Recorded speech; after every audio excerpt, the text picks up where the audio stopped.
Kill Bill Volume 2, 2004. 2 down and 3 to go. Really? Okay.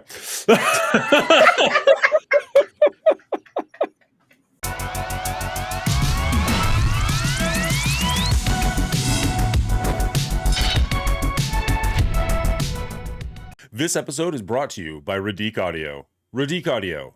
Enjoy the music. Hello, everybody, and welcome back to Our Rating, the show where I get together with two of my buddies. We take a movie franchise, break it down by movie, give an overall score, and throw it up on the board. I'm joined, as always, by Brian and Will. Brian, how are you doing this week? I'm doing real good. Dan, how are you? I'm doing excellent. Will, how are you? I'm tired, but I'm doing well. Always a pleasure to be here with you fine folks. Excellent, excellent. Have you seen this movie before? I have. I saw it in theaters when it was released. I don't think I've ever seen it since that time. Fair enough. What about you, Brian?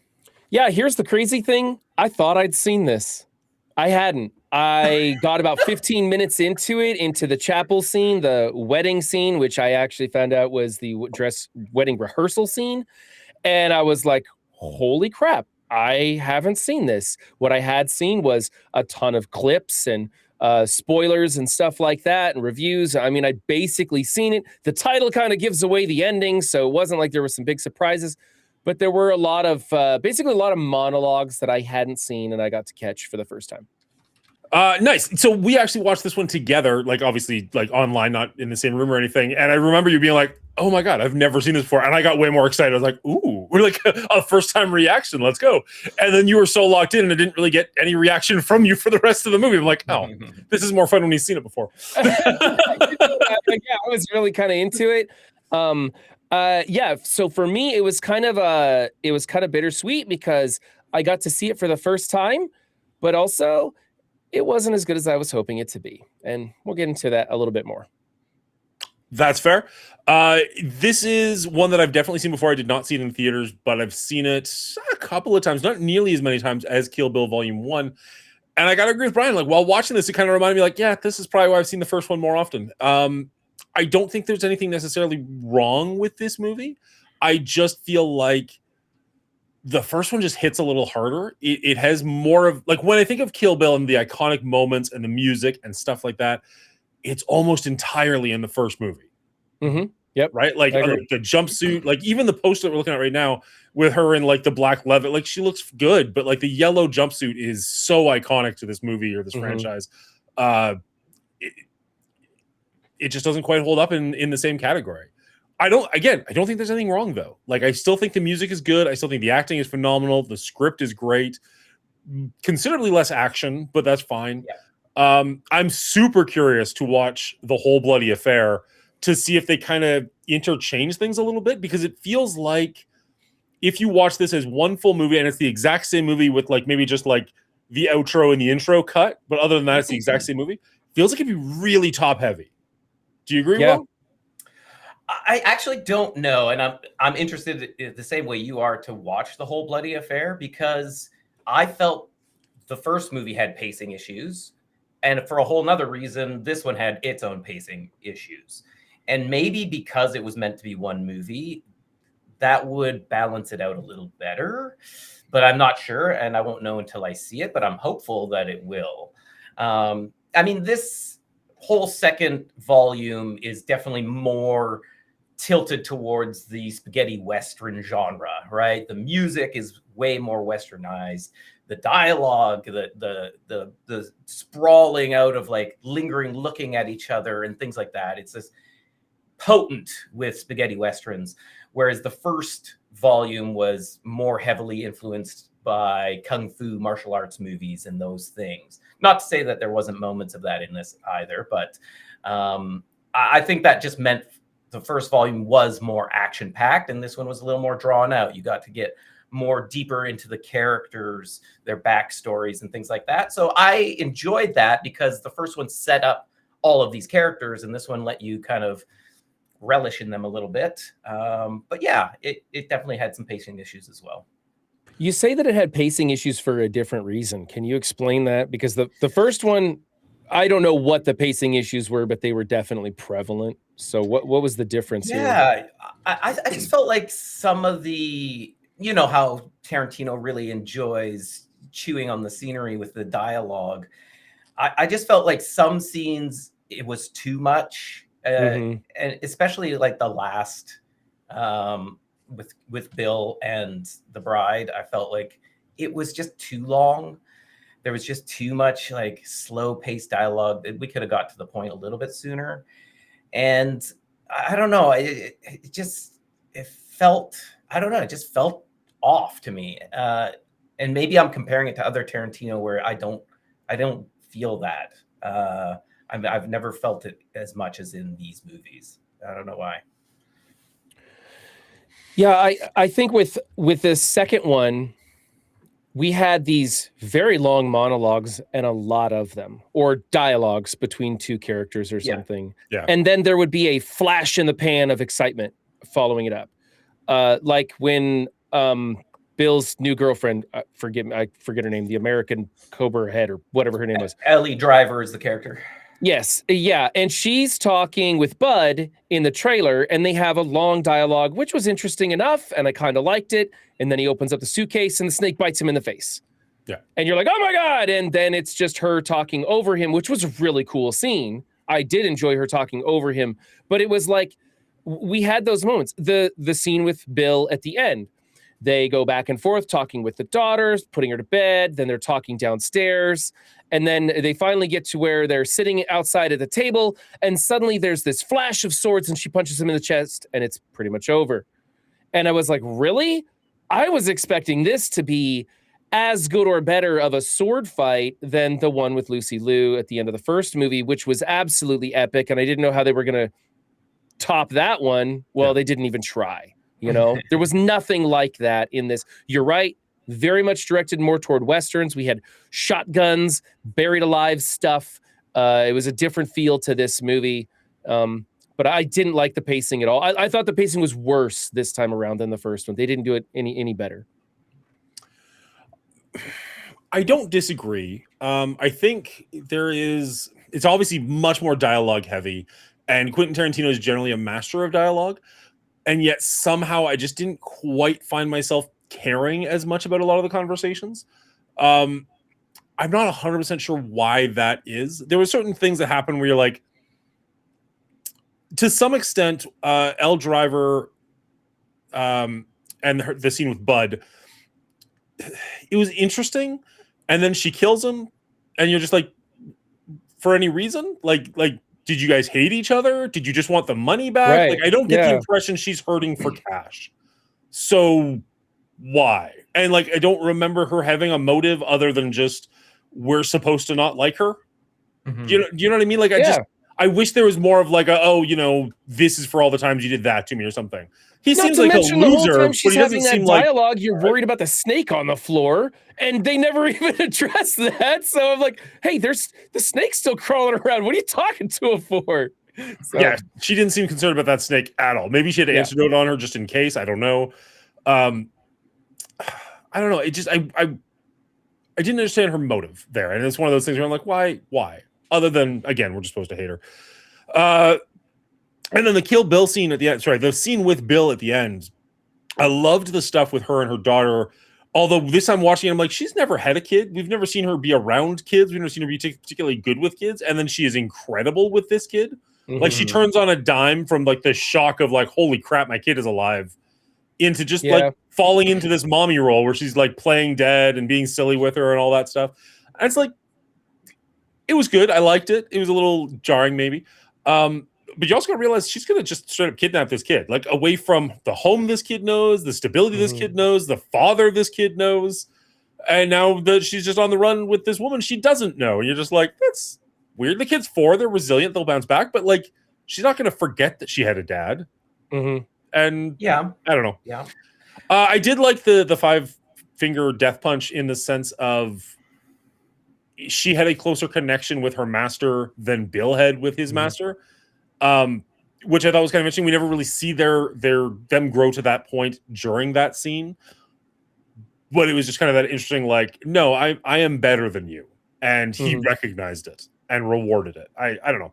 You're right. It would have been cool to have like an actual climatic fight scene, but I didn't hate the one that we got.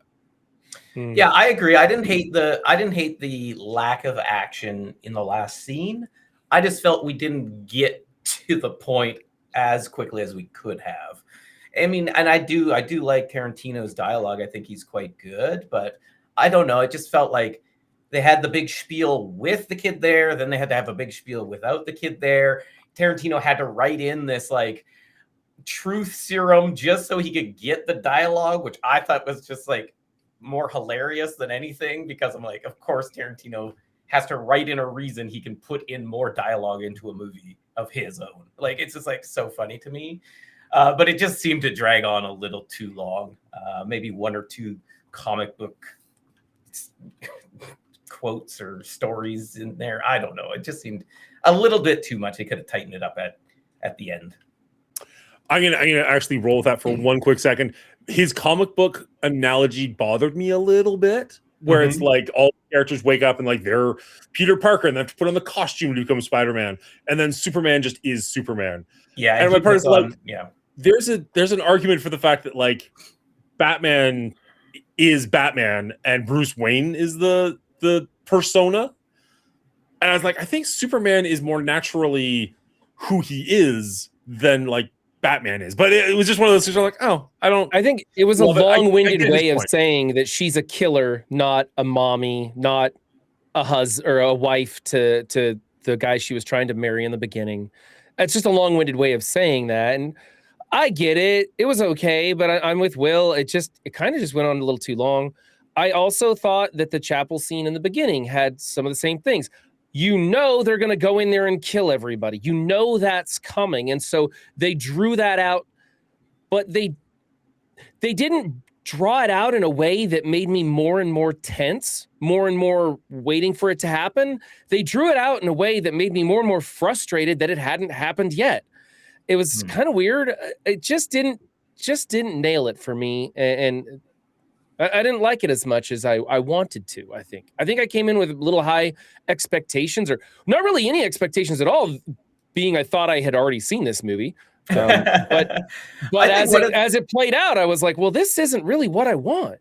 I think there's definitely something to be said about how long those scenes go on for with no actual tension. Whereas maybe that's what's mixing in, like say the opening to Inglourious Bastards. That scene is so tense, because you have no idea what's going to happen. That's that scene goes on. Yeah, that scene goes on forever, but it's so tense, and you don't know what's going to happen. Whereas at the beginning is you know exactly what's going to happen to Beatrix Kiddo and her entire wedding party. So you're just kind of like, yeah, okay, we get it. Let's get there. And the weird thing was, it wasn't like she said something that made Bill snap or anything. The camera just backs out of the door and pans up, and the Viper team walks in and mows them all down. And that was it. And it was like they didn't like build to it or anything. It was just they finally ended that dialogue. The people came in and killed them all. And you hear her scream, "No, Bill, no." Yeah, which was a great scream. I loved her. That audio was really intense. I liked that part, but it altogether, it just didn't flow the way I thought it should. Yeah, I think a bit of an inherent issue with this movie in general is it's called Kill Bill. She's got a list of 5 people she's going to take out. You know she's going to make it to the end. So you know she's going to make it through all of these various fights or situations she gets herself into. We know she's making it out of the graveyard. She makes it out of the chapel. So I think what you have to do is make it interesting, or at least make it, worth watching, even though you know what the outcome's going to be. And I think overall, Quentin Tarantino does a good job of keeping you like, oh yeah, okay, the dialogue and the character developments are interesting enough. But in the first movie, it's so action-packed and fast-paced that it's easier to not be thinking about, oh yeah, she's going to get through this, because you're already on to the next epic song and like cool, cinematic scene that is just a eye candy, right? And in this one, it's all about the dialogue and the character development. The action scenes, the biggest action scene was probably the sword fight between Driver and Beatrix, where she couldn't get the sword out because it's too small inside, and it was super fun. But again, like that was the biggest action piece in this movie, and it's very small compared to the first movie. So the one thing that I really loved about that, and this is something that I picked up on this time, like how last time I picked up on the Bill writing on the wall, we see Elle Driver hates her master, and she actually poisons. Is it Pai? Yeah, Pai. So she doesn't learn as much as she does as Beatrix Kiddo does. So Beatrix Kiddo learns the whole like, well, how do you fight your enemy if they're 1 inch away from you? And she learns how to fight, and that's what gets her out of the situation with the grave. Elle Driver probably killed him before she got to that point. She never learned that lesson. So she's constantly trying to pull a sword out, but she has no idea how to fight when somebody's 1 inch away. And that was like one of those weird callbacks that they didn't actually like say out loud, but you pick up on it, you're like, that's pretty freaking cool. I like it. Well done. Totally missed it the first time, but I picked it up this time and I was like, all right, I appreciated it for that aspect. Not to mention plucking the eyeball out was fantastic. That was just... And then she walks away. She's like, I've neutered this person. I don't even need to kill her. I've put her in the kind of hell I want her to be in.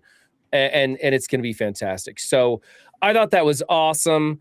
I really enjoyed that sequence. I wish that fight scene was even a little bit longer. I kind of wanted her to come back and fight Bud too. And I was sad that Bud died from the snake bite and we didn't get to see that. It almost sounds like the actor didn't want to take the time to learn sword fighting, and so they just wrote in that he wasn't going to have a sword and he was going to use the shotgun. I'm not really sure about that. I don't know what was there, but I would have liked to seen something more on that. It was interesting. They did seem to play down Bud quite a bit. Like he's kind of this loser working at a strip joint. He sold his sword for $250 because he just needed some money.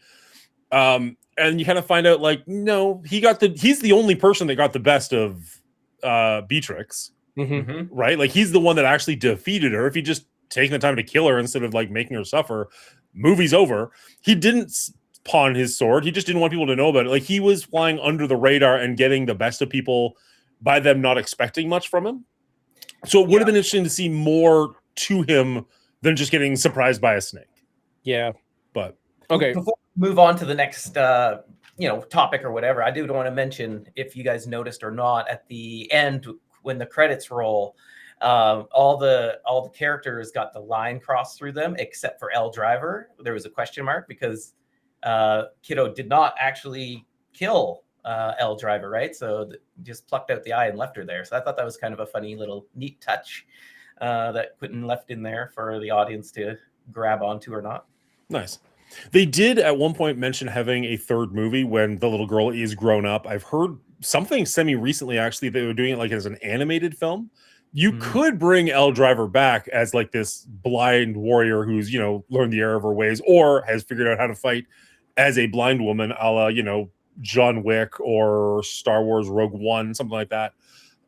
I don't know that I need it. I think it's actually more interesting that we don't know what happened with her, but so be it.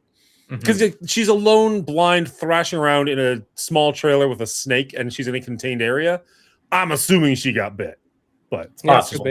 Definitely possible. I would like to say this. I thought the burial scene was phenomenal. That had my palms sweating.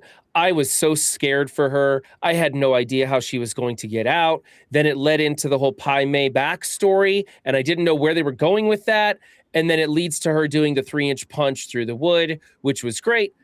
Right up until she just burrows her way up through the dirt real fast. And I thought that was super dumb. I was laughing out loud at how ridiculous it was. And okay, it's a choice. But up until she burrows through the dirt, I thought everything about that burial scene was absolutely phenomenal. Just so scary, so tense.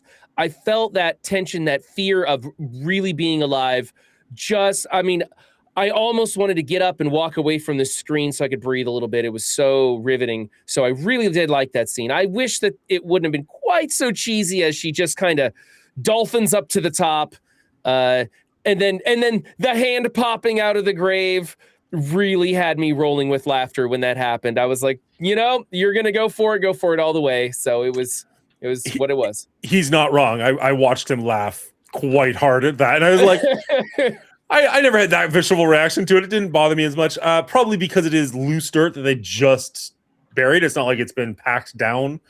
And I honestly, I don't know I have no idea how easy or hard it would be to go through 6 feet of loose dirt. No, yeah, I'll let her have it. They just didn't have to show the weird of her coming out, right? Even if they just cut that out, it was just like a little bit odd, right? Just bring the if hand they would out. let her rip some boards out, have some dirt start falling in, and then end scene, and then cut in when her hand pops out of the dirt, I'd have been fine. I could just imagine the rest. It was just a dolphin swim up through the dirt that was just so ridiculous to me. That's fair. I don't have any idea what you would do with dirt, whether dolphining makes sense or whether there's a better way to do it. But I don't know. I agree, though. I really did like that scene, the whole thing with the Pai Mei training sequence, but also just her trying to like figure out what she's in, realizing what resources she has, how she can get out of the situation, and then just working her way through it. I really liked that. There's also the one line during the Pai Mei scene where he basically has her arm and he's like ready to break it off. Like, I can take this off. And she's like, no, please don't. He's like, okay, but now this belongs to me. Yeah, if this is my arm, I want it to be strong. Mm-hmm. I was like, I don't know. I don't know why that got me so much, but I'm just like, that's really cool. I like that. Doesn't she call it back too? It's like, this is my eye or something. She says this to somebody. Oh, no. She says it in the first volume 1 when she takes off the Sophie's arm. She's like, that's my arm. Don't you touch that. Oh, yeah. Nope. I thought Pai Mei was as cool a character as Hanzo was in the first movie, but for totally different reasons. So cool with the beard flicking and the music that they would play when he was in scene, the sound of the beard just constantly, just such an iconic character, a great throwback to so much source material. Really enjoyed Pai Mei, even though he was a total dick.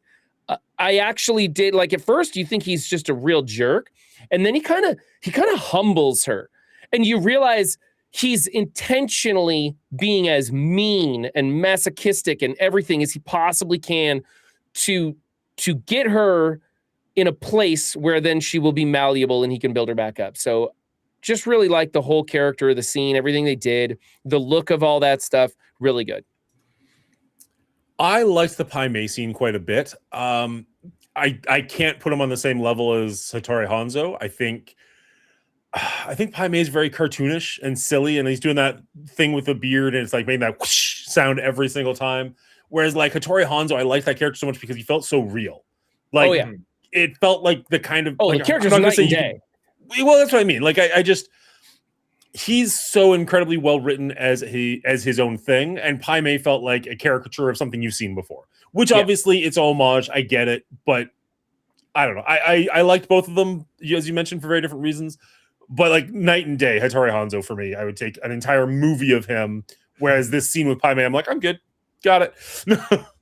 I guess it did bring the comedic in the movie, though, right? Like that was like the most lighthearted part of this movie, which is nice to break it up because it's, again, pretty sandwiched on dark of starting with, seeing the bride's rehearsal go to shit and then ending with will she, won't she get her daughter? Well, finding out she has a daughter, and then will she get her daughter in the end? So it was a nice change of pace for the movie for sure.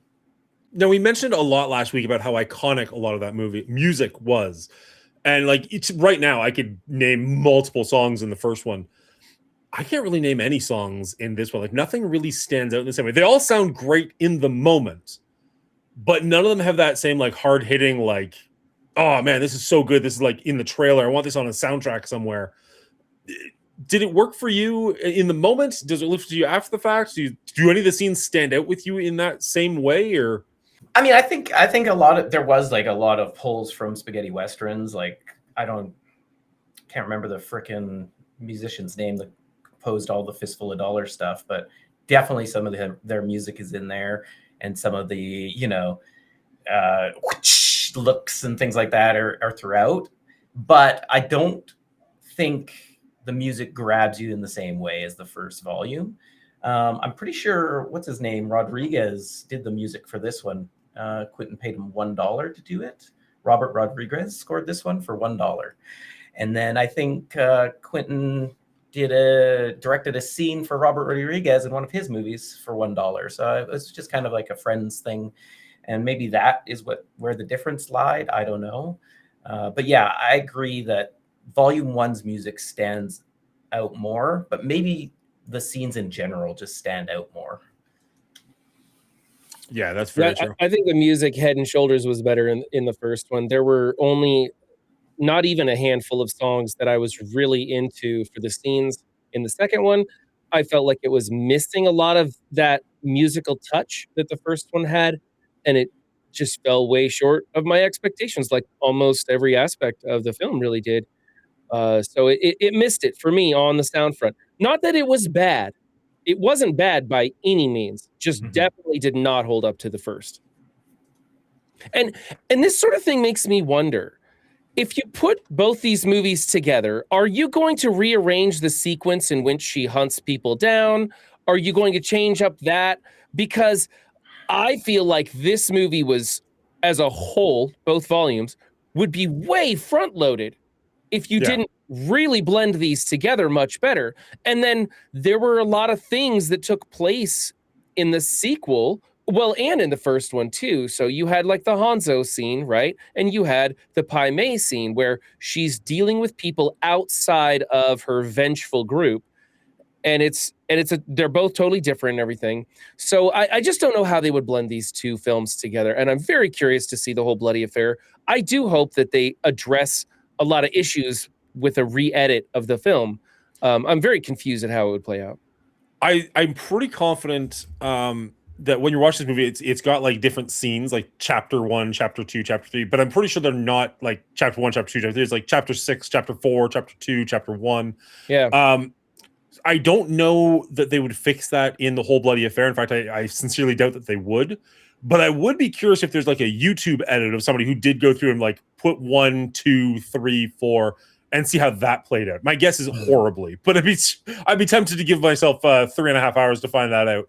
Could be interesting, but I think it's probably better that it is out of sequence and a little bit rough to the timeline, but makes more sense in the flow of the story.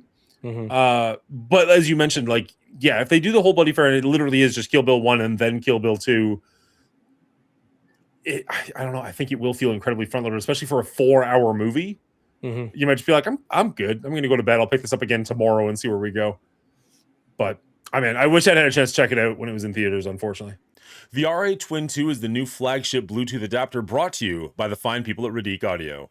This tiny but mighty device delivers best-in-class range and clarity to your music and gives you 3 versatile modes with which to use it. First off, if you have a vintage stereo setup or an older vehicle that doesn't have Bluetooth, this little guy works as a Bluetooth receiver and allows you to stream music or podcasts, like this one, wirelessly from your phone to your system. You can enjoy all that the internet has to offer on your drive to work or on your expensive stereo equipment with no mess, no headaches, and no wires all over your room. Secondly, it works as an MP3 player. Want to go for a jog and not have your bulky phone with you? Want to do something active like kayaking or downhill skiing and not worry about losing your expensive device? At just $39 and weighing half of an ounce, the RA Twin 2 succeeds at being significantly smaller and more replaceable if the worst should happen. I've seen more and more videos of teenagers who don't want to pay monthly for Spotify and are rediscovering the joy of MP3 players. With the use of a micro SD card, you can fit 64 gigabytes of data on this, which is about 15,000 songs. So this would make a fantastic stocking stuffer for you or for somebody you know who's on a budget. And lastly, and I'm not going to lie, this is my favorite feature, the RA Twin 2 works as a wireless Bluetooth transmitter. I've mentioned before on R Rating that I like my movies loud, but unfortunately I live in a house that doesn't really condone having a soundproof room. And so there's many times where I can't have this volume as loud as I want because there's other people around, maybe like doing their homework or trying to sleep or doing other things where it wouldn't be very conducive. And the opposite is true as well. There have been times where I've been trying to get into a movie and it's hard because there's so much noise around me. But now with the RA Twin 2 and a decent set of Bluetooth headphones, I can enjoy my media the way I want to enjoy it and when I want to enjoy it. Loud war movies in the middle of the night are no longer going to be a problem. So if you're interested in the Radique Audio RA Twin 2, head over to radique.com and check it out. And as a bonus for my listeners, if you enter coupon code MONGOOLY at checkout, you'll get a $10 Canadian off of the purchase of every Twin 2 unit that you buy. The more you get, the more you save, and the more you support our rating. The RH-Win 2 comes with a USB charge cable, as well as a dual RCA to 3.5mm cable. But if you want to upgrade to the Twin 2 bundle, you'll also get the multi-port USB fast charger, as well as a Gold Series 3.5 to dual RCA cable upgrade, and the Gold Series 1/4 to 1/8 TRS cable. When bundled, you save on all 3 additional components, and when you use coupon code Mongoolie at checkout, you will get an additional saving as well. I want to thank Radique Audio for sponsoring this episode, and thank you for not skipping the ad. You didn't skip the ad, right? If you like what we do and you want to help support us, consider joining our Patreon. There's a link down below. Thank you to our producers, as well as our executive producers, Real Bubba Hotep and Dino. And a huge shout out to our writers, Elder JM990, as well as Miss Hillary. They're going to join us for choosing the Patreon pick for the end of the month. We're not sure what it is yet, but I am eagerly waiting to find out. Okay, so this one had what felt like, I'm not sure, but it sure felt like a lot more dialogue, a lot more monologues, and they kind of tended to run on longer than I would have liked them to, or they didn't build the tension in the way that I liked them to. And there were a couple of times when I didn't feel like the lines were being delivered all that well. I kind of felt the acting in some of those, especially those monologues, like the opening monologue when she's driving the car. They just felt like lines being delivered. They didn't feel authentic or real to the character, and kind of took me out. So that was one thing that I noticed was majorly different from this. We talked about the sound. We talked about pacing. We talked about all that. This just turned out to be a lesser version than the original movie for me. And since they were both filmed in tandem, supposed to be one big movie, I was really expecting this to be more of a continuation with maybe a slant at most. But this felt like a completely different angle on what we saw before, more Western rather than samurai. And I guess that would have been okay, but I didn't really like the delivery for it. This dropped the score a lot for me. This comes in at a low 70. I'm going to give it a 71 for this film. That is a significant drop. You had 96 last week, putting it at possibly your highest score yet. I think Aliens, maybe. I really just wasn't having a great time watching this, and kind of just frustrated with a lot that went through. So I thought you were super into it because you weren't talking very much. Maybe you were super out of it, and that's why you weren't talking very much. Hard to say. I mean, I was paying attention, but I was kind of like trying to understand the choices and the difference here of my expectations versus what I was actually getting. Fair enough. I agree with certain things that Brian just said. I don't know that I agree with them quite as strongly as he does. I liked a lot of the dialogue in this movie. I didn't really have an issue with most of the deliveries. He mentioned the very beginning scene with her driving the car. I would bet money that was filmed significantly after the fact and was added in just to this version. I would be shocked if that's in the whole bloody affair, but I haven't seen it. Can't say for sure. I thought the acting was pretty on point. Some of the monologues did go a little bit too long, specifically considering we know the outcome of the scene, so there's just not as much tension in those scenes. But I still really liked a lot of what this movie had to do. Did it hit as hard as the first one? No, it didn't. The first movie is darn near perfect. This one is not, but I didn't drop it as far as Brian did. This one goes down to an 82 for me.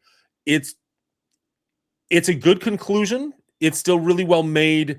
It just doesn't feel as iconic as the first movie did. All righty then. I didn't dislike this movie as much as the other gentlemen maybe have. I'm always a big fan of the dialogue of Tarantino. I did find maybe there was a little bit of drag here and there, but I did enjoy finding out more about the backstories of the characters and who they are and what their motives are for how they're acting. I think Bud is kind of one of the more interesting characters in the movie. You find out he's Bill's brother, and he kind of has a disdain for Bill since the incident at the wedding chapel, and all of this stuff is like kind of interesting in why he's living the kind of life he is living. And then he kind of gets cut short, obviously, with the snake and whatnot. But yeah, overall, I dig the spaghetti Western feel of this movie. I thought it was a fun change. Would it all line up? That's the big question. I'm still looking forward to seeing the whole affair to see if the movies kind of go together as seamlessly as they should, or if it will feel awkward in that tonal shift. But yeah, I don't know. My biggest issue is that, like the other gentleman said, there isn't just that the impact of the scenes of the first movie to this movie. Maybe because it was such a strong showing and it was brand new, everybody got their hopes up for more of that. And instead we got this switch of genre, switch of pacing, and maybe just didn't sit well with a lot of people. Whereas myself, I fell into it quite easily and enjoyed the outcome of the story. Again, we didn't really mention like our favorite scenes in this one, like we did the first one. I think when Beatrix gets to Bill's place and sees her daughter and has all of these emotions and realizations and hatred towards Bill, but can't do anything about it, and the love of her daughter, I thought that was all like very, very well done. And then it kind of droned on for a little bit after that. But overall, this movie is only slightly less enjoyable for me. I gave it an 84 out of 100 points. I'd highly recommend the whole movie. I'd highly recommend the whole bloody affair, I'm sure, if I ever saw it. I will see it soon. Very nice. When the whole bloody affair comes out and is available for us to watch, are we adding it? That's a tough call because it already feels cheating that we're doing this as a franchise. Feels real cheating if we do it that way. And if the whole bloody affair fixes a lot of the issues that we have, then doesn't that just bring up the whole score and it's just a repeat, right? Yep. I kind of feel like it can't happen. It might not be a full episode, but I definitely do like a 10-minute review before a different episode. We're just like, hey, we all saw it. Let's just discuss it, see how we go. Or be interested in doing a watch party, although it is a long movie. But if we set it up, that'd be fun too. On Windstorm said he'd be down for a watch party if we do watch that one. I don't know of anything. Like it was in theaters in December, so it's probably not available anywhere yet. I haven't heard anything about where or when it will be available, but that's definitely one that I will probably consider picking up on Blu-ray, to be honest. But if it's on, Netflix or something, then I'd watch it on here. Excuse me, my goodness. Okay, and with that, we have a new king at the top of the list. We've got Kill Bill coming in at an 86, beating out Dollars Trilogy. Brian went from the highest rating on this franchise to the lowest ranking, and I get to keep my streak of always having a color in my number. So I'm pretty happy. We're pretty close for this franchise being done. Being all within 4 points is not bad at all. How do you guys feel about this coming in as an 86 for the franchise of Kill Bill? Yeah, I mean, it's a franchise. Kinda.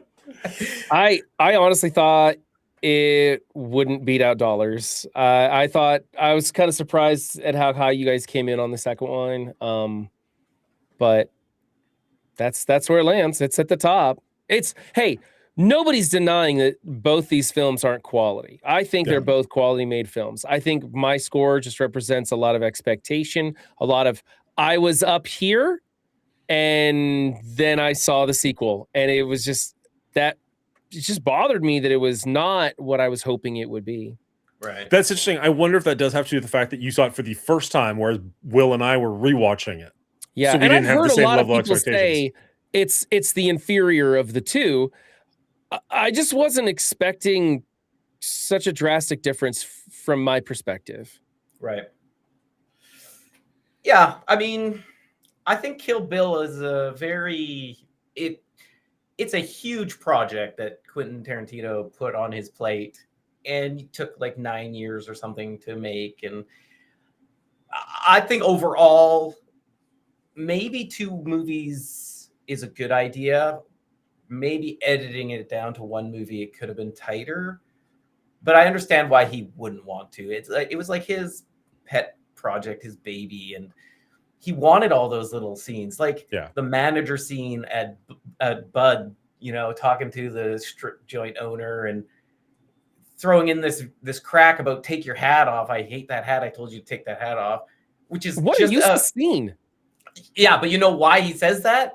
Why? Because the actor was wearing that hat in all the read-throughs, and Quentin's like, you can't wear that hat as the character in the movie, right? And he's like, it's just my hat. I just like wearing my hat. And then Quentin's like, you know what? I can't see you without it now, so let's just have you wear it. But I'm going to write this scene in to make you take it off in the movie. Okay. Like, that's the amount of like insider stuff that Quentin puts into these things, and it's like, okay, that's why he can't cut it down to one movie, but does it need to be there? I don't know. Yeah. I think that scene specifically just plays off to, again, how much of a loser he is. And it kind of started leading to the fact that he wasn't actually as much of a loser as we think he is, but I wish we actually get to see him not be a loser. But well, we do and we don't, right? Like he beats her, but then Ellie dies like a chump. I know. So it's like super weird. Super weird. Yeah. All right, that's our rating of Kill Bill Volume 2, but what's yours? Leave a comment down below. I'd love to hear from you. We record this live over twitch.tv/The Mongoolie Show every Thursday night at 9 p.m. Eastern Center, so you can head over there then and follow us if you want to hang out with us live, or if you made it this far in the video, make sure you hit like and subscribe so that we see you in the next one.